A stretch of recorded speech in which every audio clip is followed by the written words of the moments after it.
साल 2004 बीजेपी मध्य प्रदेश में भारी बहुमत के साथ सत्ता में आई थी और उमा भारती मुख्यमंत्री बनी। मैं उमा भारती ईश्वर की शपथ लेती हूँ कि मैं विधि द्वारा स्थापित। लेकिन अचानक कर्नाटक के हुबली में 10 साल पुराने एक मामले में उनके खिलाफ वारंट जारी हो गया, जिसने राजनीति में हलचल मचा दी। मजबूरन उमा भारती को इस्तीफा देना पड़ा, लेकिन सवाल ये था कि नया मुख्यमंत्री कौन होगा। शिवराज सिंह चौहान, कैलाश जोशी, विक्रम वर्मा से लेकर सुमित्रा महाजन तक कई नाम सामने आए, लेकिन जब उमा भारती ने बाबूलाल गौर के नाम की घोषणा की तो हर कोई चौंक गया। आखिर क्यों उमा भारती ने गौर को चुना, जिन्हें वे 1 साल पहले तक टिकट देने के लिए तैयार भी नहीं थे। नमस्कार, स्वागत है हमारे चैनल यादव विजन में। आज हम आपको मध्य प्रदेश के रहे मुख्यमंत्री बाबूलाल गौर की कहानी की तरफ ले चलेंगे, जो मध्य प्रदेश की राजनीति के इतिहास में भी दर्ज है। ये कहानी शुरू होती है उमा भारती के एक अप्रत्याशित कदम से, जब उन्होंने बाबूलाल गौर को मुख्यमंत्री बनाने का फैसला किया। लेकिन क्या ये महज एक सरल निर्णय था या इसके पीछे कुछ और रहस्य छुपा था? उत्तर प्रदेश के प्रतापगढ़ के नवगीर गांव में 2 जून 1930 को बाबूलाल गौर का जन्म हुआ। मुलायम सिंह यादव की तरह बाबूलाल गौर के पिता राम प्रसाद यादव भी पहलवान थे।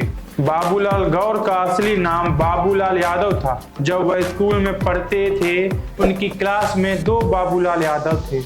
इस तरह टीचर भी बाबूलाल यादव को बुलाते तो सबको दुविधा होती थी। एक दिन टीचर बोली, जो मेरी बात गौर से सुनेगा और सवाल का सही जवाब देगा, उनका नाम बाबूलाल गौर कर दिया जाएगा। बाबूलाल यादव सही जवाब दे गए और बाबूलाल गौर बन गए। भोपाल वालों ने बाबूराम को बाबूलाल कहना शुरू किया, तो फिर बाबूराम गौर से नाम हो गया बाबूलाल गौर।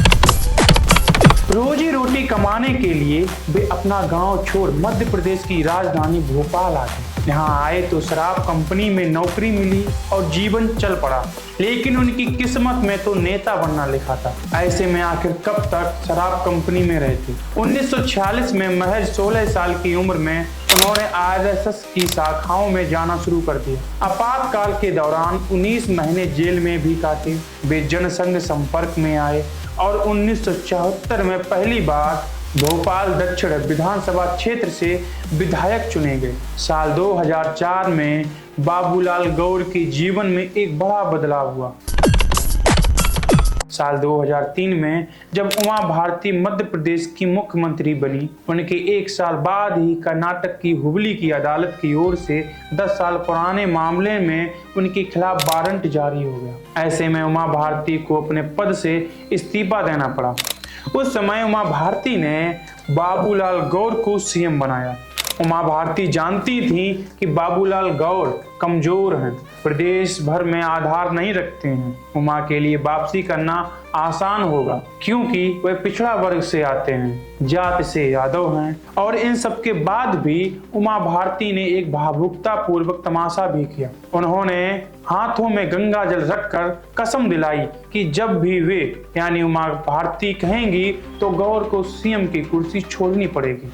बाबूलाल गौर को 23 अगस्त 2004 को राज्यपाल बलराम झारखंड ने मुख्यमंत्री पद की संवैधानिक शपथ दिलाई। लेकिन राजनीति में वचन का खेल भी बहुत उलझा हुआ होता है। जब उमा भारती को लगा कि अब उनकी वापसी का वक्त है, तो उन्होंने गौर से इस्तीफा मांगा और इस बार गौर ने साफ मना कर दिया। ये एक ऐसा पल था जिन्होंने मध्य प्रदेश की राजनीति को नई दिशा दी।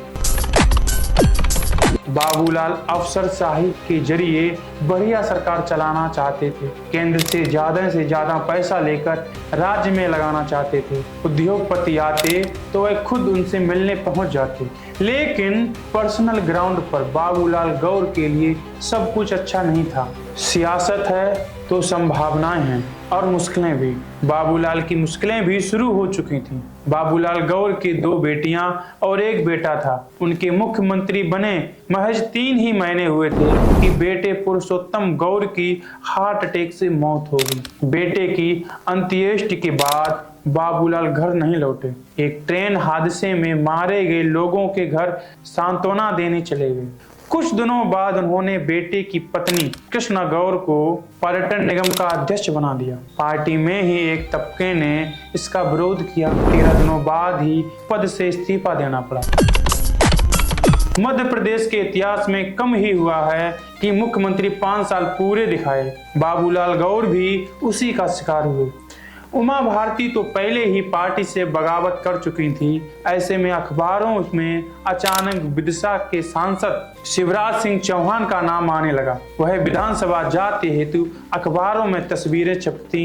ऐसे ही 2005 के अंत में एक दिन अखबार में बाबूलाल गौर के इस्तीफा की भी खबर छपी। बीजेपी की संसदीय बोर्ड ने शिवराज सिंह चौहान को मुख्यमंत्री बनाने का फैसला ले लिया था। वे 29 नवंबर 2005 तक मध्य प्रदेश के मुख्यमंत्री थे। यादव मुख्यमंत्री के अगले एपिसोड में आप देखेंगे उत्तर प्रदेश के सबसे युवा मुख्यमंत्री की कहानी और बाबूलाल गौर की कहानी। आपको कैसी लगी कमेंट में सुझाव अवश्य दें और हमारे चैनल यादव विजन को लाइक सब्सक्राइब अवश्य करें। धन्यवाद।